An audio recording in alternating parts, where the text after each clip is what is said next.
Jimmy, thanks for coming on the show, man. Thanks for having me. No, it's good to have you on. I did want to say Jimmy was our very, very first test run guest. Yeah. And the audio, we were using lapel mics that they cancelled each other out. And I think actually it was a cosmic conspiracy because the show was that damn good. It was a great show. Unfortunately, we didn't record what we said, all the jokes and all that, you know. So, funny, it was probably the best jokes you'll ever hear. Unfortunately, never to be heard now again. Well, we're here again to do it all again, Jim. So, Jim, how's your day been? What has it been, you know? It's been all right, you know. Just doing a few things, you know, just come back from the gym. I like to go to the gym, do a bit of exercise and all that, and yeah. I like the gym, but the gym doesn't like me. Oh, you know, why is that? Well, you know, apparently you've got to lift weights or something. I don't know. Like, you know, you got to go. Well, you can do cardio. You can just jump on the treadmill there, just start running or walking. You can even go up the hill. Yeah. Okay. And sometimes now they've got these new treadmills, right? Yeah. Where you could like doing sightseeing. You know, like they've got on the screen like a country road. Oh. Yeah, or a hill. Yeah. You know, they could possibly do a what's it called? Mount Everest. Oh, yeah. And pretend you're climbing Mount Everest. Yeah, okay, and they could have a bit of a fan blowing, give you a bit of a chill. Yeah, there you go. You know, you get the realism. And I'll tell you a true story, Jim.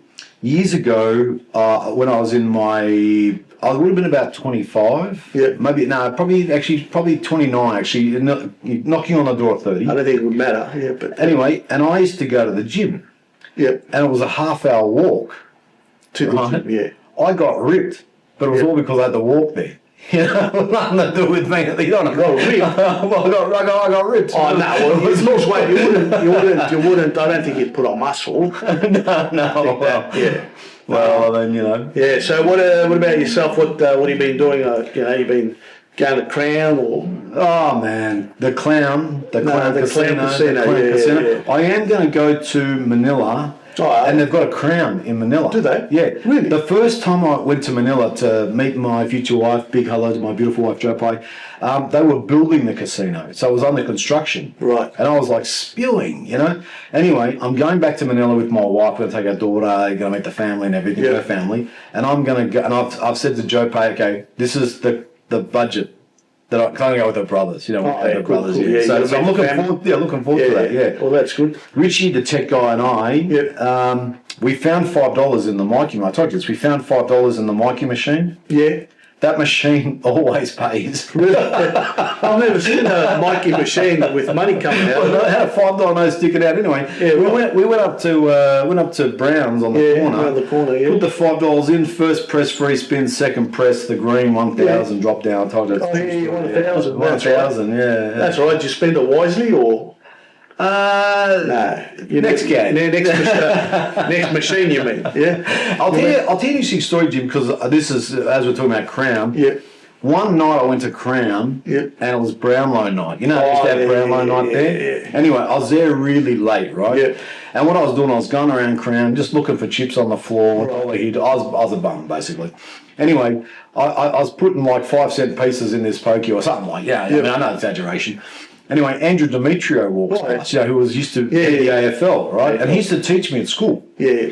And he's walking like this, you know, he's all, you know, well, yeah, he's a success story. He's just finished reading the votes, mate. He's just reading the votes. It's been Brownlow night. 1, yeah. And I said, Andrew, and he goes, "G'day, mate." You know, he smiled at me, and I said, "I used to teach me at Trinity."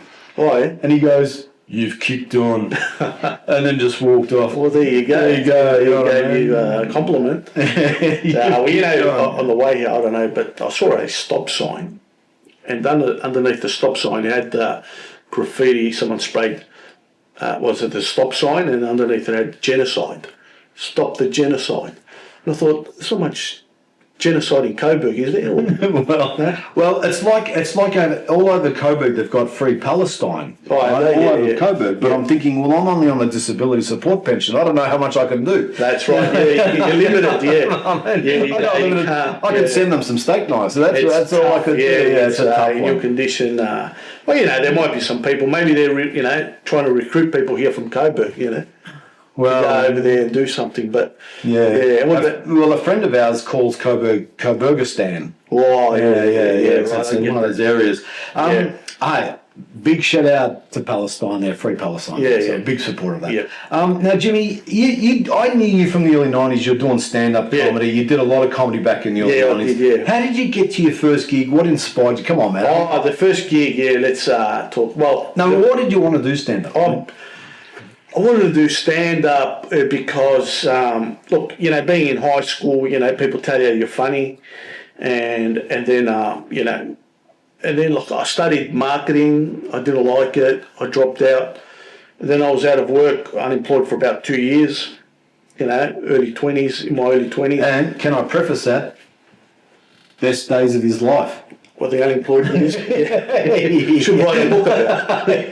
But yeah, so what happened was I thought, oh, you know, I'll give comedy a go, you know, a bit of stand-up. I like to write jokes, you know, so I thought I was good at writing jokes. And, you know, my first ever gig was at the Star and Garter Hotel. Oh, cool. And it was emceed by the late Dave Grant. Dave Grant. Wonderful guy, Dave. Yeah. Beautiful man. So I'll tell you the story. I jumped up and I had some support. My sister came along and I jumped up and I had all these jokes that I had written.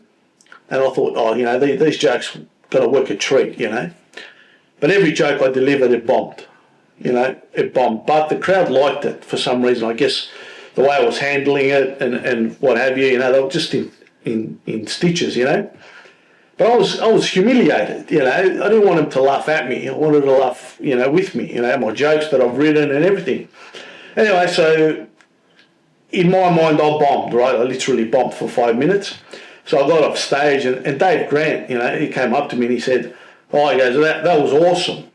I go, what's he talking about? I go, nah, man. I go, none of my jokes worked. He goes, yeah, but, you know, it's the way you handled it, this and that, you know. So, look, I still remember it. I'll never forget it. But, look, for me, that was a failure, I guess. Yeah, but how hard was it to do your first gig? Were you kind of like... Well, not only my first gig, was like boom, boom, boom, boom, boom, the hard... Yeah, yeah, absolutely. Because did you go to the toilet 5 times? No, I don't do that. No, and also, the other thing was, you know, being up there for the first time, you're not used to that bright light. Yeah. Because, you know, you're up there and you can't see the crowd. So you've got that. You're not used to that. Also, you're not used to your jokes not working, you know, because they used to work in high school, you know. And I was a bit lost at sea, yeah. But, you know, it took me a while, you know, about probably 2 years to find my feet, really. So, yeah. So, look, it's a great experience, as you would know as well, you know, doing stand-up and... Now, you know, we're trying to, you know, sort of get back on stage and things have changed, haven't they, you know? Yeah. I mean, it's funny, you know, because, you know, what happens in comedy sometimes is that you hop off the bus, but the bus keeps moving. And you got to kind of, you know, a lot of energy to get back on the bus, on the comedy bus. Because how many years break did you have from comedy? Oh, probably 6, 7 years. Yeah. Did you? Yeah. Oh, that's not as bad. I had a 20-year break. Oh, 20-year break. 20-year break, yeah. I did the odd gig here and there, you know, I might have done about 5 gigs in 20 years, but I basically had a 20-year break. Well, now the thing is as well is, you know, I recently ran a room and it lasted one night and the issue... Must have been a hell of a night. It was, the issue was, you know, the management weren't happy with the content of some of the comedians' jokes. Yeah. You know, they go dirty or, you know, and unfortunately, you know, some people don't know what to expect. So, and you know how the world's changed, you know, you've got to be careful what you say, who you talk about, you know. So, unfortunately, but look, us being comedians, we don't look at that, you know. If we write a great joke, no matter who it's about, we're going to do it, yeah? Yeah, well, what you got to do is you got to. I was talking to Trev Marmalade at the Comedy's Lunch a couple of years ago, and I said to Trev, Trev, you know, you doing any comedy? And he goes, well, you know, the only way to test a gag is to get up in front of an audience. You know what I mean? Yeah, like that's right. look, we can write gags and you know and look down from above and go, yeah, that's a great gag, but you've always got to put it in front of an audience. You know, Always. It's the only way to test them, isn't there? Yeah, guaranteed, you know, but. So the guy said, look, you know, to some people in the crowd, they didn't like some of the content. So, but I don't know. I mean, how do comedy rooms run these days? You know, look, what are they going to do? You can't, you know, there could be like one comic that could end the night for a room, you know, and you know, so look, you know, back in our day, remember when any comic would get up and just talk about whatever they wanted, and no one would get offended, yeah. Yeah. Now it's kind of actually, like, if they weren't doing any offensive material, the crowd would probably get offended. Yeah, they'd get offended if they weren't offended. Yeah. But you know, like, I came here and be shocked, mate. You know what's interesting, Jim? I'll tell you this story. Our one of our favourite rooms, Le Mans, shut down. Yes, yeah. And one of the reasons why, or the main reason why it shut down, is because it had complaints over the content. Well, there you go, the same thing, yeah. Now, this is the thing, we need to preface this for our comedy-loving audiences here, is that when new people do comedy, it takes them a few years to work out what to say, what not to say, doesn't it, Jim? Oh. And so you can have 6 comics get up and they're shocking. Yeah. But that's because they're learning that it's like they're on training wheels. Yeah, but it doesn't matter. I mean, you could have an experienced comic and still, you know, the crowd will get offended if they don't like the content. So it's not about whether they're new. It's more about the content. So, but I think it's important in comedy to be allowed to get up on stage and express yourself, or you know, what's on your mind. You know, that's what's great about doing stand-up comedy, you know, how you look at the world and how you spin it to make it funny and humorous. Well, you know what someone said? Someone said, look, at the Le Mans, they said, look, if the material had been really crass, but we'd all been rolling around in stitches, that's a different story. This stuff was really... Well, that's right. Yeah, I've seen the material. It is crass. It's not funny. It's not only crass, it's miss. It's a miss. Yeah, it's crass and miss hit. Yeah. Well, you've got to be clever about it. If you're going to do any offensive material, whether it's, you know, political, talk about the wars or politics, you've got to have a clever slant. You know, you've got to be clever. Well, there's got to be a gag there. Yeah, there's got to be a gag. Yeah, you just can't walk up on stage and just talk dirty stuff and expect the crowd to laugh, you know. So 100%. Yeah. So okay. So all right. So what was the scene like back in the 90s? Come on, talk. I mean, that was a glory days. Really, it was. It was a lot better because it was a lot more. What's it called? Not many comics, you know, back then. There were a lot of comics, but also the comics that were doing it back then, I guess.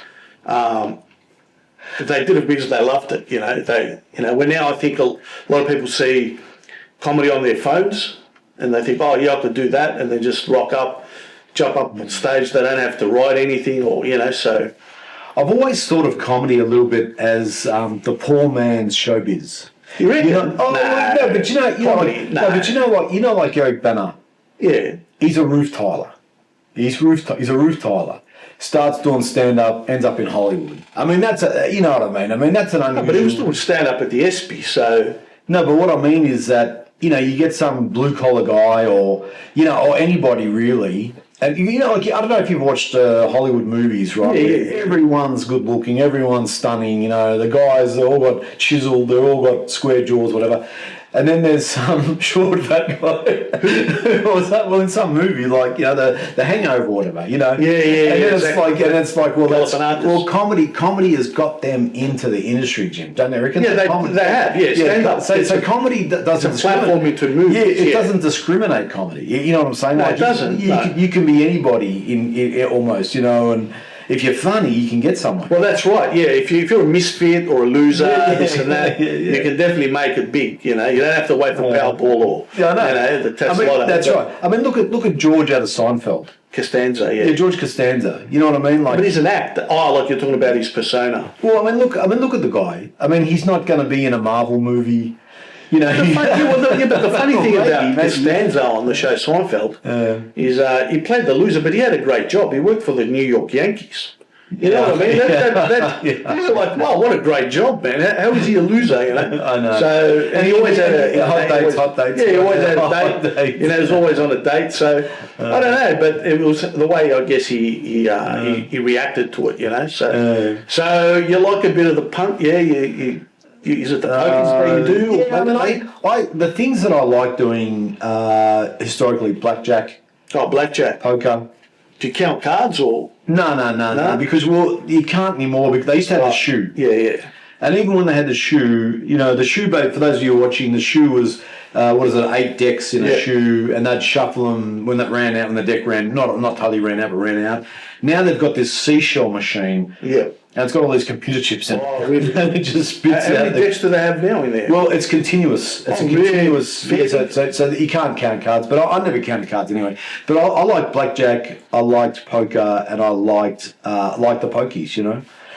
And you know, I think it's kind of one of those things. You know, Steve Wynn, who has Wynn Casino in Las Vegas, they said to someone on 60 Minutes, said to Steve Wynn, they said, "Do you know any punters who were ahead?" He goes, "No, not one." Really? well, come on, man. I mean, you know, the house always wins. Well, what about those guys that used to cheat? You know, they used to have like a gadget in their shoe, a zapper or something. I don't know. Do you believe that? Crime. Yeah, I've seen the shows. You know, they're cheating, but you know, crime doesn't pay. You know. You reckon? Well, nah. Well, dishonest money dwindles away. Classic saying. So, you know, but amazingly, big shout out to Tony Mockbell, who got out of prison. Yeah, big shout out to Tony Mockbell. Yeah. He's not a friend of mine. He's not a friend of mine either. But good luck. Good on him. He's out. Yeah. Oh, well, good luck to you. So I think he's from Brunswick, though, wasn't he? Brunswick? Oh, look, I don't know. Hang on, he's ringing me. Hang on. Yeah, right. So, what about Crown? You don't go there much. No, well, Crown's. I think Crown's changed. You know what I mean? Well, back in the day, you'd go to Crown, and it would be packed with people. There'd be a carnival atmosphere.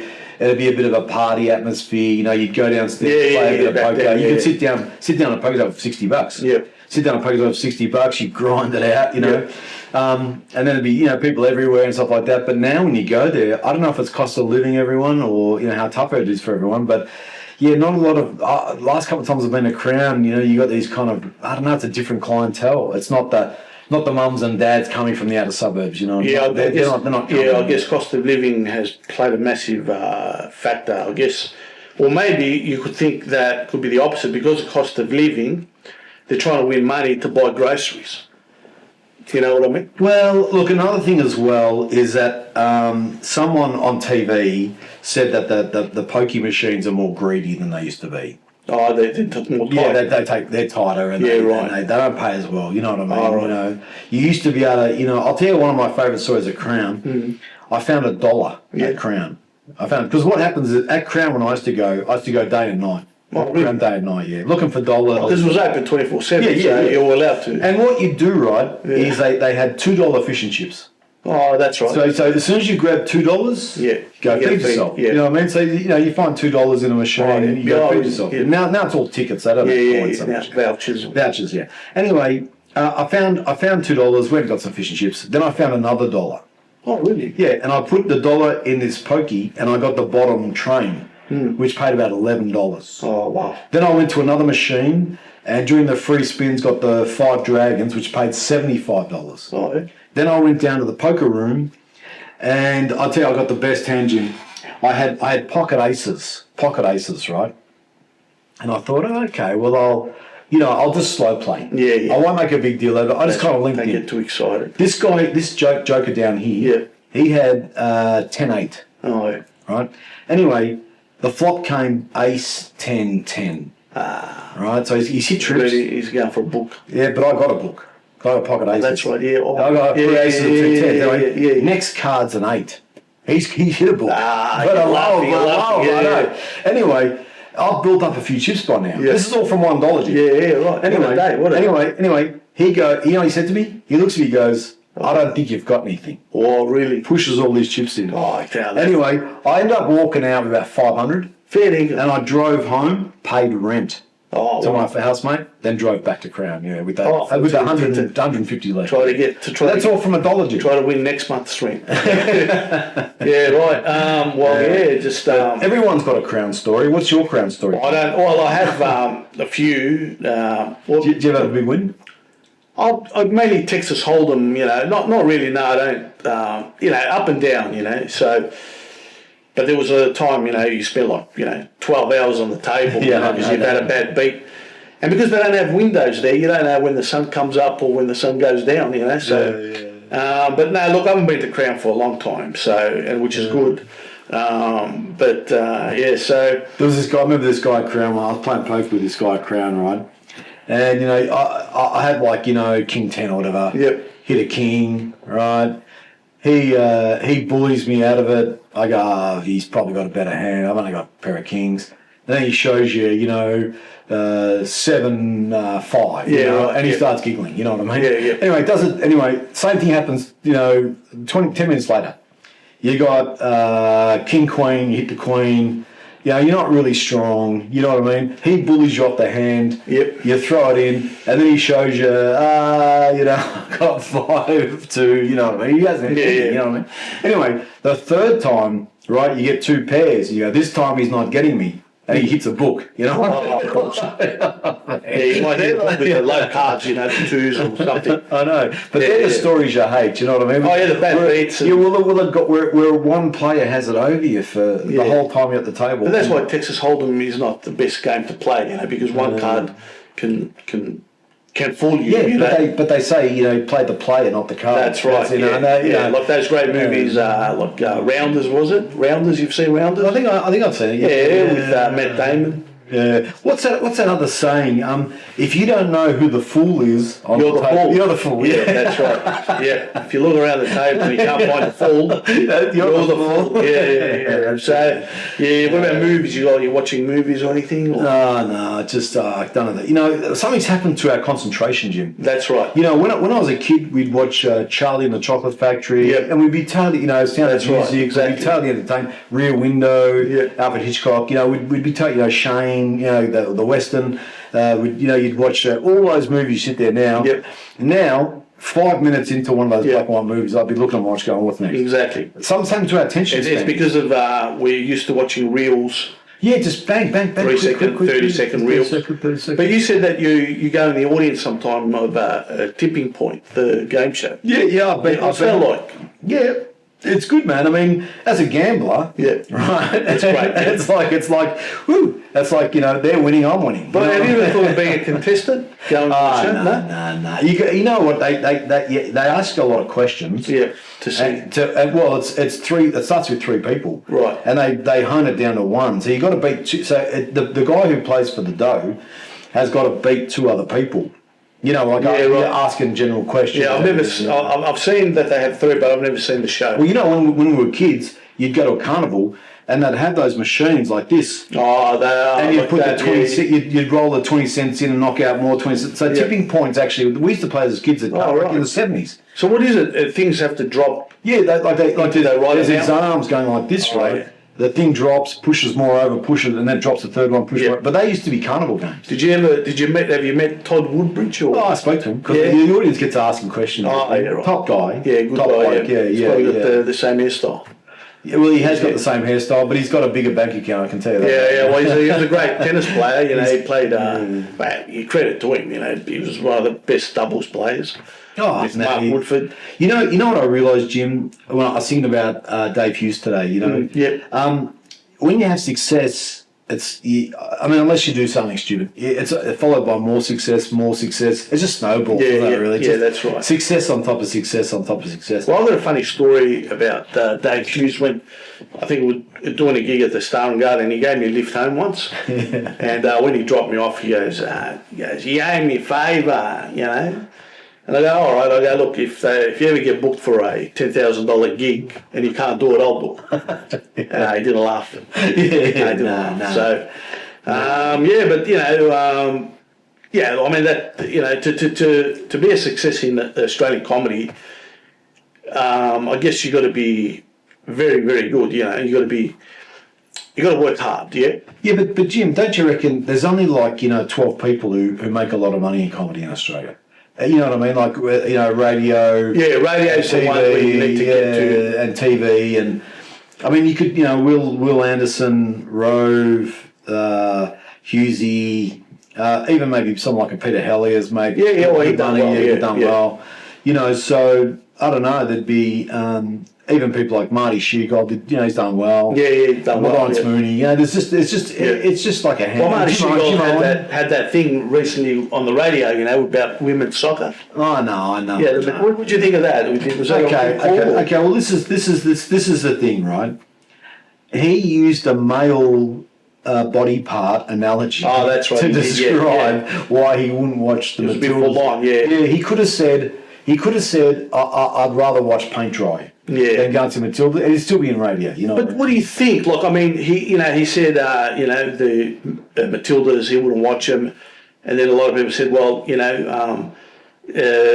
they're doing better than the men's women's. They're doing better than the men's soccer team. Yeah. I said, yeah, well, that's because the women are playing against women, So that's why, So I think my show's just been cancelled. No, it's all right. It's all right. So, but what I'm saying is that we're seeing a lot of women's sport on TV. Like, for example, you got like, what was it? Women's AFL, women's soccer. But during the Grand Prix, we didn't see women's Grand Prix. Like, they should have had a women's Grand Prix. But I think they're having women drivers now, aren't they? Isn't that? Now, you know why we don't see women's Grand Prix here in Melbourne? Because as soon as the race starts, the women will drive to Chadstone. So they'll go, oh, I'm in a racing car, great time to go and find parking. It'll be quick, boom, boom. So That's a good gag. But see, here's another thing, right? Look at women's tennis, right? Do you know why it's popular? All right, why? Because it's played when the men are playing at the same time. All the Grand Slams, they got the women's matches and the men's matches simultaneously at the same time, right? So imagine if the women's matches weren't played, like you'd have the women's Grand Slam after the men's 2 weeks after, Yeah. No one would watch it. Yeah, no, I do agree that there is this biological thing where men are physically stronger and more aggressive and everything, and so I suppose that brings excitement to men's sport, But can I say this, Matildas, man, they set the country on fire. Yeah, they did. I'm not. I was a joke. What I said. Yeah, of course. Yeah. But also, they're good. I watched them. Yeah, they're really good. Like, have you ever seen a female cricketer smash a six? Man, unbelievable. Only in my backyard, my sister once. But on the MCG, no. I love, as a father of a daughter, I love women's sport. I love the whole idea of it, and I don't know if women's sport should be paid in composite with the crowd they pull. I don't know if you can artificially pump up. That happened. There were calls for that in women's tennis. That they should be getting paid the same as the men. But see, the men play best of 5 sets. The women play best of 3. Yeah. You know what I mean? So they're not on the court for that long. Sometimes a women's tennis final would probably go for like 40 minutes. Yeah. Now people that pay $300.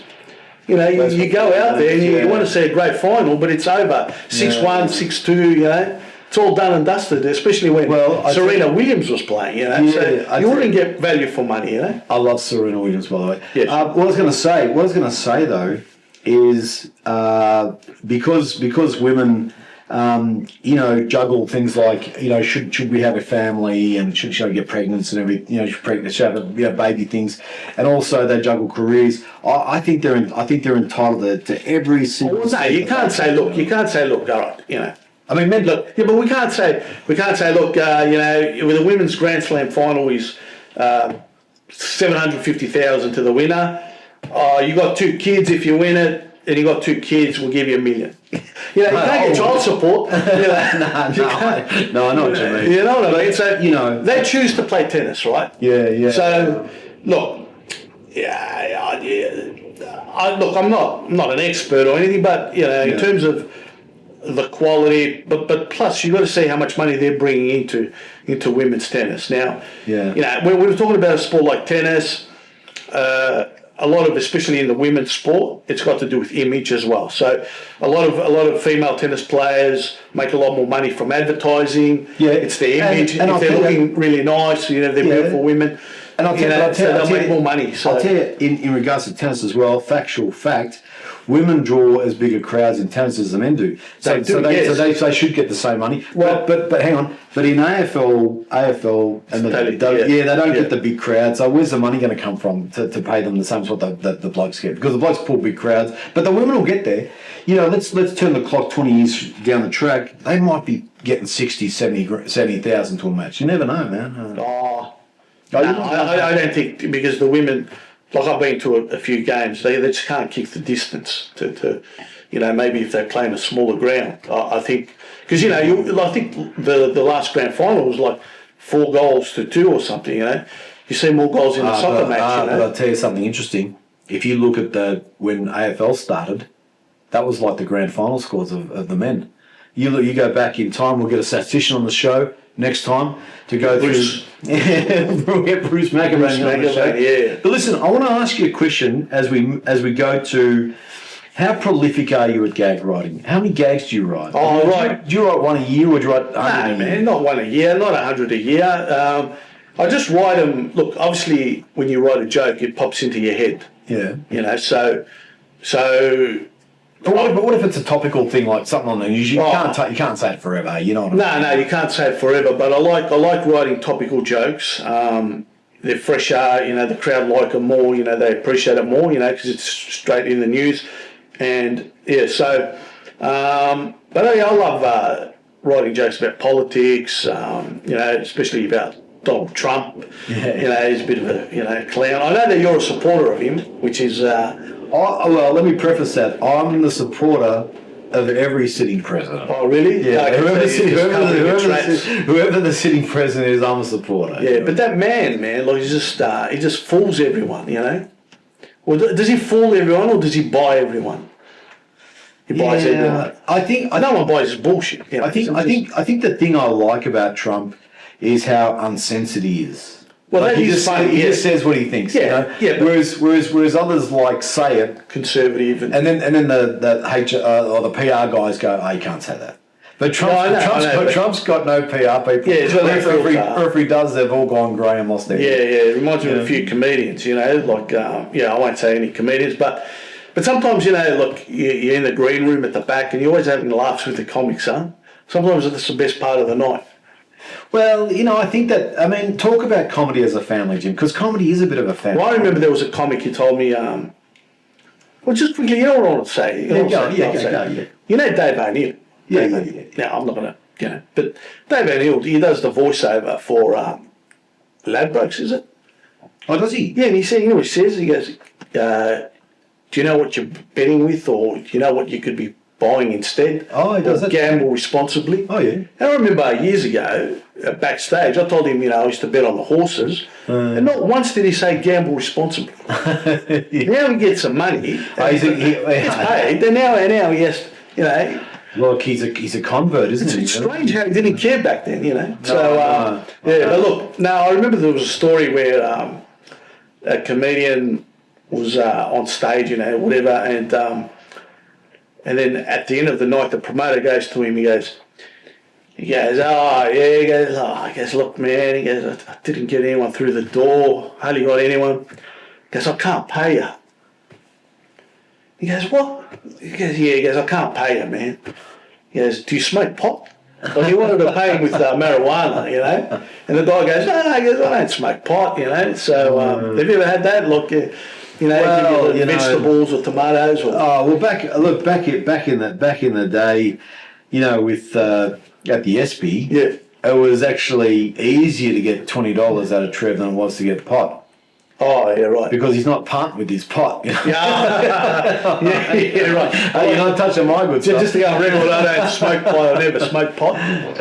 But yeah, like I know that you know, a lot of comedians try pot or they smoke pot because they say it gives them creative, or you know, they see the world differently and they're able to write, you know, great jokes. You know, also magic mushrooms. I've got a friend. He's a comic and he's into the magic mushrooms a lot. You know? Oh yeah. And he told me a story. He goes that he's a bit reluctant to have his family come and see him on stage because he talks about taking magic mushrooms. I said, look, just tell your parents or your family, you know, that they're just mushrooms that you find on a pizza or, you know, because they don't know what it is, you know. It just says magic mushrooms, you know. They don't know, you know.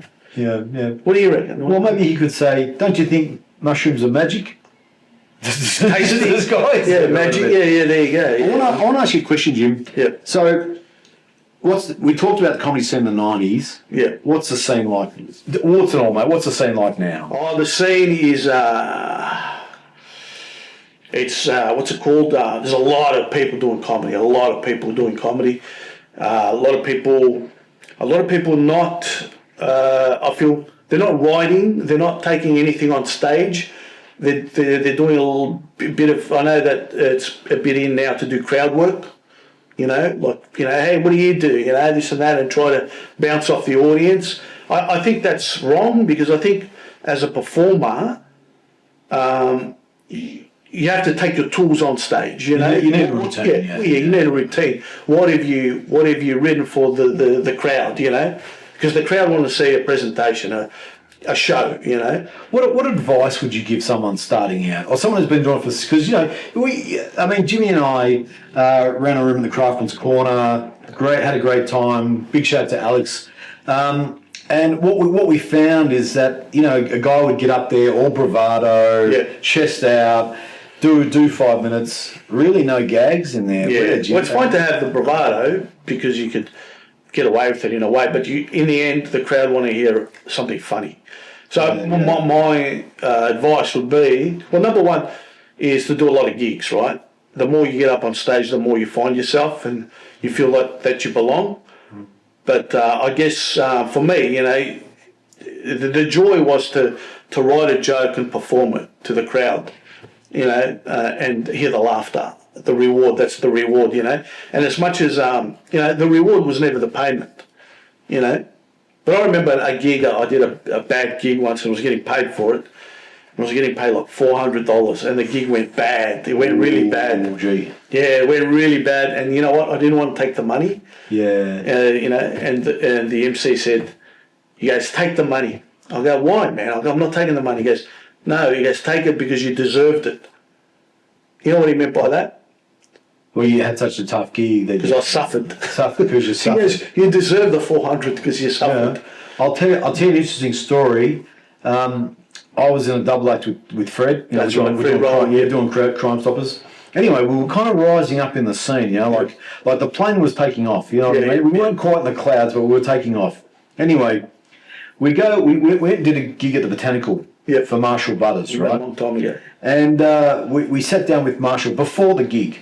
Before the gig, and we said, Marshall, we just want to let you know this is the last freebie we're doing. Oh, yeah, one of those conversations. Yeah. Anyway, then we go on stage. And we just bombed. You know that was going to happen as soon as you said it. No. So there you go. You walked in with your bravado. This is the last free gig. See, what I learned, a little bit of advice for anyone watching who's interested in comedy, is that you had that conversation after your gig. Yeah, that's right. Or as soon as you did the gig, straight after. Be humble. Be humble. But have a good gig. Yeah. Have a good gig. And then there was another gig. I was doing one at Odeon. A Crown Casino and a nightclub, and you know, the promoter would give you a drink card, or not a drink card, he'd give you a complimentary drink, right? It was like and I said, oh, you know, I'll have a bourbon and coke, you know. And he goes, what are you drinking? You know, it was Jeff Phillips, you know Jeff Phillips? Yeah, I know. And he goes, what are you drinking? I go, I'll just have a bourbon and coke, you know. And then, you know, he comes up to me again after, you know, he goes, would you like another drink? I go, yeah, I'll have a bourbon and coke, Jeff. He goes, nope, because you can only have one spirit on the night, you know.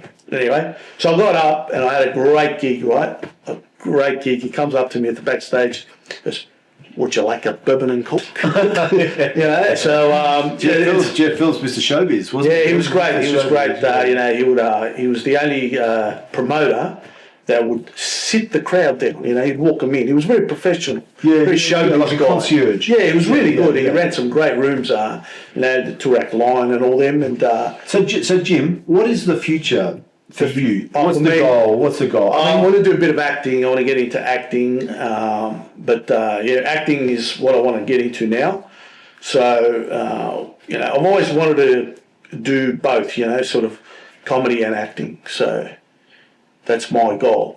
But you know, it's the world's changed. You know, it's you know, they got a what's it called? Like, you know, I've got a mate that, you know, he wrote a script, and they read his script, you know, and they said, oh, yeah, this script here, you know, you need to have like Chinese guy, or why isn't there a Chinese guy, or so you got to fill some quotas. That's what they want. Yeah. But you go, well, I didn't write a movie about a Chinese guy, or whatever, or Italian guy, or whatever. I'm not saying Chinese, but a certain or stereotypes or a certain race. They need to get a balance, or in a movie. So you know what I mean, like they say, was it James Bond? It's James Bond. And then they started talking about, why isn't James Bond a woman? And you're like, well, this is James Bond. It's like, it's like, why isn't Wonder Woman a man? Or all that stuff. No. And why isn't Wonder Woman a midget?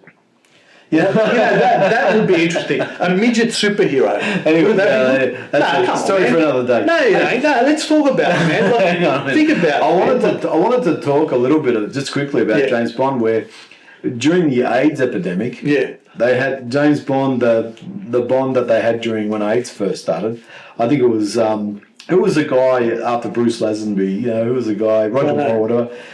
Anyway, he didn't have that many girlfriends. Roger Moore, I think. Roger Moore. He'd have like one flame. Yep. Like James Bond, man. He's got like 10 girlfriends. Yeah. But then during when AIDS came around, well, he's only got one now. So things changed. Really? Yeah, because it was a sensitive time. Yeah. So things changed with the time.